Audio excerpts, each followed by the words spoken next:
आमच्या सर्वांचं प्रेम दादा बघतायत आणि त्यांना माहिती आहे मी आज पण जिथं गारपीट झाल्यात ज्या शेती खराब झाल्यात तिथं गेलो त्या शेतकऱ्यांना भेटलो दादाची खूप आठवण येते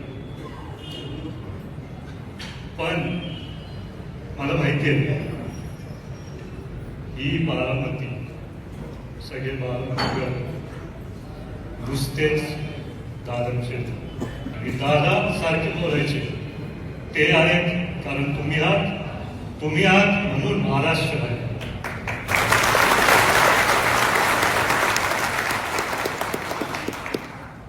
आज मला तुम्हाला सर्वांना एक विनंती करायची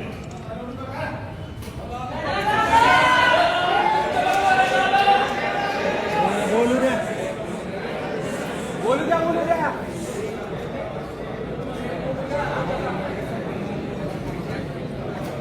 28 तारखेला थोर रडू शकलो दादांचं रक्त आहे शेवटचा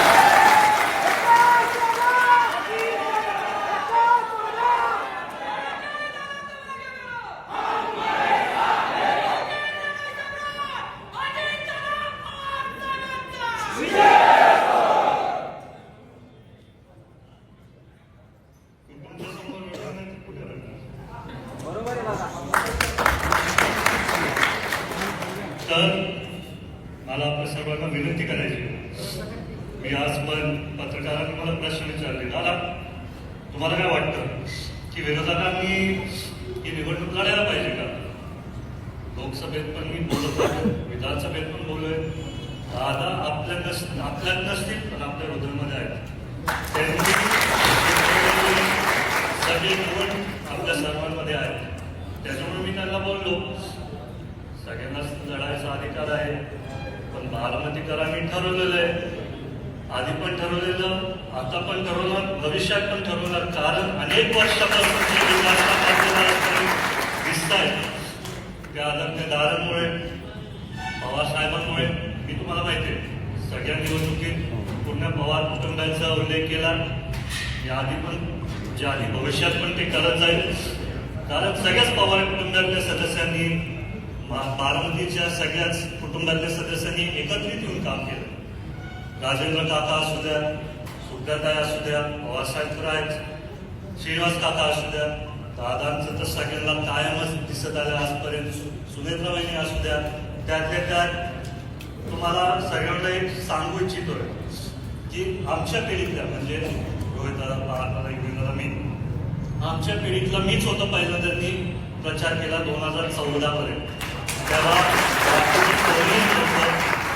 त्या काळात पण खूप छोटं होतं दादांनी त्यांना दादाला तरी वाटतच नव्हतं की मी एवढं चांगलं भाषण देईल त्याच्यामुळे दुर्दैव आहे की हे माझं दादांच्या समोर शेवटचं भाषण होतं पण मला मनात कुठेतरी चांगलं वाटतं की दादानी जेव्हा तो उल्लेख केला हसत उल्लेख केला की माझ्या चिरंजीला भाषण देता येतं माझा मुद्दा काय आहे की पवार कुटुंबातले सदस्य कधी आधी आलेत नंतर मध्ये आलेत तशी एक गेले पण बारामतीची मी आधीपासून बघितले 2014 पासून जे दादांचे कष्ट बघितले तो बदल मी बघितला विद्या प्रतिष्ठान असू द्या MIDC असू द्या आताच कोणतरी बोललो जिरायट लागेल शब्द दादांनी केलं ना तो शब्द काढून टाकला दादाचं कर्तव्य दादांचं कामाची पद्धत आज पण जेव्हा मी सगळे शेती बघत होतो तिथं नुकसान झालं अंधर बसत सगळेच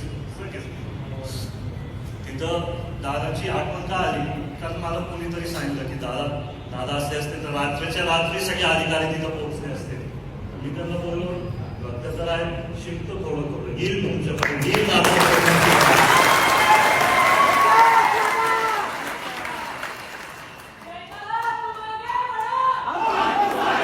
आज खरं तर मला एक व्हिडिओ लागतायचा किती वेळ लागतो स्क्रीनवर वेळ लागतो मी बोलतो ना नाही तर त्यातल्या त्यात भरपूर विषय जे माझ्याकडे आले त्याच्या संदर्भात मला वाटतं की आपण सर्व चर्चा करू, एकमेकांबरोबर संवाद साधू. पण काय आपल्या बारामतीकरांनी पवारचा आवाज ऐकला आहे तर ते बोलतात की ऐकायचंच नाही. त्याच्यामुळे सगळे तर माय कोणी चालू जातं. पण तसं नाही हो, सगळे आपण एकच कुटुंब आहे. पवार असू द्या, आपण सगळे सगळ्यांना संवाद साधायला कधीतरी वेळ मिळतो. आताच माझ्याकडे मला खूप मागणी आली की तुम्ही गावामध्ये फिरा. कुठे आता कोण बोलला तो बोलले, लोकसभेत फिरलो, विधानसभेत फिरलो, काहीतरी फिरणार, भविष्यात फिरणार, काय फिरणार, बारामती चालते. मी तिथं चालू आहे. जेव्हा मी एवढा मोठा घटना भेटला आणि तो दादांनी त्यांच्या काळात सगळी कामं नियोजन करून ते दुर्दैवाने आपल्याला सोडून गेले. पण दादांचं बारामतीचं संपूर्ण स्वप्न पूर्ण करायला मला तुमच्या सर्वांची खूप गरज आहे. कारण इथं MIDC आपल्याला वाढवायचे.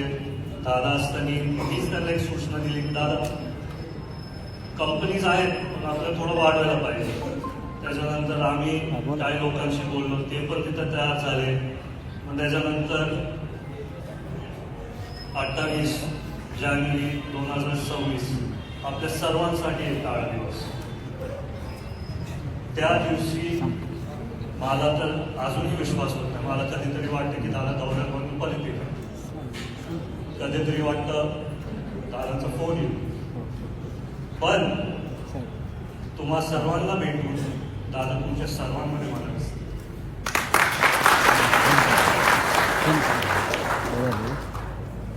मला त्या पत्रकारांनी विचारलं की तुम्ही पत्रकार परिषद घेणार होता, त्याच्या संदर्भात काय झालं. मला तुम्हाला सांगायचं का तुम्ही माझ्या बरोबर आहे. CIDने माझं रक्त घेतलं, DNA चेक करायला. CID अधिकाऱ्यांसाठी बरोबर मी कायम संवाद साधला. ज्या दिवशी दुर्घटना झाली मी आपल्या DYSPला सांगितलं काहीही करून, सचिन पवार येते, सचिन पवारला मी सांगत होतो काहीही करून मला ते ब्लॅक बॉक्स दोन्ही पाहिजे. दोन्ही ब्लॅक बॉक्स मिळाले, दोन्ही ब्लॅक बॉक्सचे फोटो आपल्याकडे. पण कारवाई होऊ द्या, अहवाल येऊ द्या, पण नंतर एकदा पूर्ण बाहेर आल्यावरती आपण बोलू. त्यांना मी बोललो माझे काय मुद्दे होते ते होताना मी स्वतःही सांगितले, तर मी परत जाऊन तेच बोलायचं. तर आपण पुढे गेलो, आपण नवीन मुद्दे मांडायला पाहिजे, खरे मुद्दे मांडायला पाहिजे. आता अपघात का घातपात मला माहिती नाही. ज्या लोकांनी तो व्हिडिओ बघितला त्यांच्या सगळ्यांच्या मनात शंका आहे, प्लेन असं होऊ शकत नाही, आपल्या सगळ्यांना माहिती आहे. तर त्याच्यात मी पण तो एक व्हिडिओ टाकला रोहित सिंगचा विमानात झोपलेला. तिथं पण मी लिहिलं की यांच्यावरती अटक करा, जोपर्यंत कुठली कारवाई होत नाही तोपर्यंत त्यांना अटक करू ठेवा. तुम्हाला माहिती आहे जर एक बिल्डिंग पडली, नाहीतर बिल्डिंग मधला स्लॅब पडला, ते तिथल्या कामगारांना नाहीतर इंजिनियर नाही उचलत, डायरेक्ट मालकांना उचलतात. कुठल्या तरी रेस्टॉरंटमध्ये नाहीतर कुठेतरी आग लागली, तर आता गोव्यात काहीतरी झालं, ते 2 मालकांना लंडनमधून उचललं पोलिसांनी. मला कुठेतरी वाटतं